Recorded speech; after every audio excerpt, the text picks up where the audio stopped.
Hello everyone, welcome to my channel. मैं हूं अभिजीत गुप्ता और आज है day 38 of journalizing for 100 days series. और अगर मैं बात करूं कि आज मैंने पूरे दिन में क्या क्या किया है, तो आज सुबह मैं उठा और फिर उसके बाद मैंने हिंदी के कुछ इंपॉर्टेंट मतलब चैप्टर्स में से चीज़ें पढ़ी, जैसे कि पोएम्स में से काफ़ी इंपॉर्टेंट लाइन्स जो है और पैसेज में से क्या क्या आ सकता है वो। और फिर उसके बाद ग्रामर्स के छोटे छोटे पॉइंट्स फिर मैंने वो कंप्लीट किया। और फिर एक बहुत इंपॉर्टेंट, एकदम बहुत ही ज़्यादा इंपॉर्टेंट पोएम है हम लोग के बुक में, वो मैंने किया। बट उसमें कुछ कुछ मुझे नहीं समझ में आ रहा था, तो फिर मैंने बोला ठीक है, अभी ये जाते और स्कूल मतलब कॉलेज में मुझसे पूछ लेंगे। तो फिर मैं गया और फिर दोस्तों से पूछा पहले तो कि यार इसका ये एक्सप्लेनेशन दे दे, वो एक्सप्लेनेशन दे दे। तो उन्होंने ठीक ठाक एक्सप्लेन किया। मतलब दो दोस्तों के साथ में बैठा था और दोनों दोनों में मुझे एक्सप्लेन कर रहे हैं, मैं कन्फ्यूज़ हो रहा हूँ बीच में कि अभी ये कौन, ये क्या बोल रहा है, वो क्या बोल रहा है। बट फिर मैंने वो अच्छे से समझ लिया। और फिर उसके बाद मुझे काफ़ी सारे डाउट्स थे, वो 180 टू 100 वर्ड्स में सेंटेंस लिखने का, वो आंसर लिखने का उसमें।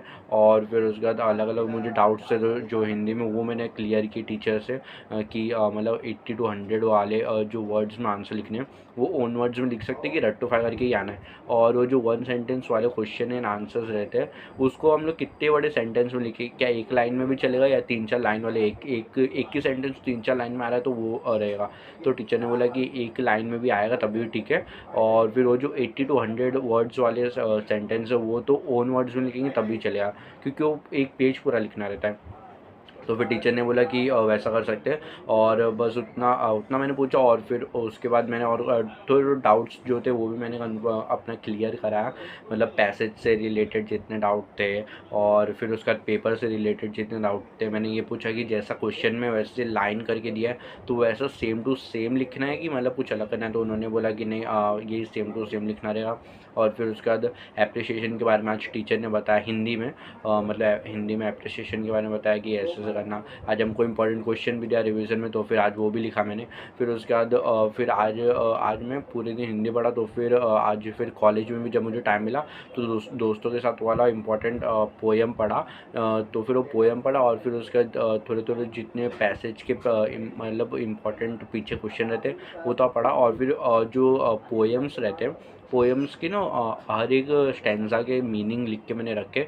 तो वो मैंने अच्छे से एक बार दो बार पढ़ लिया कि मतलब क्या क्या होता है। और फिर हम मैं और मेरे दोस्त सोच रहे कि अभी थोड़ा एक दूसरा टेस्ट ले, तो फिर उसके ध्यान से पढ़ रहा था। आज वैसे डिसाइड किया था कि आज टेस्ट दे दूंगा, बट अभी मैं इतना थक चुका हूँ कि अभी सोच रहा हूँ कि आराम कर लूँ।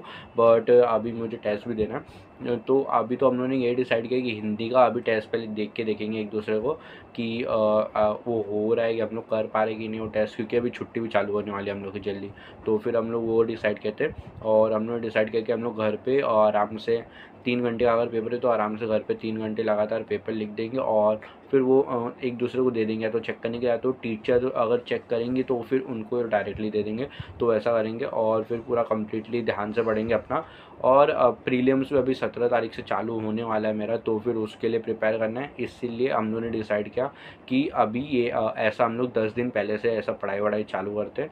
तो आज के पूरे दिन मैंने इतना ही किया। अभी तक वीडियो देखने के लिए थैंक यू वेरी मच।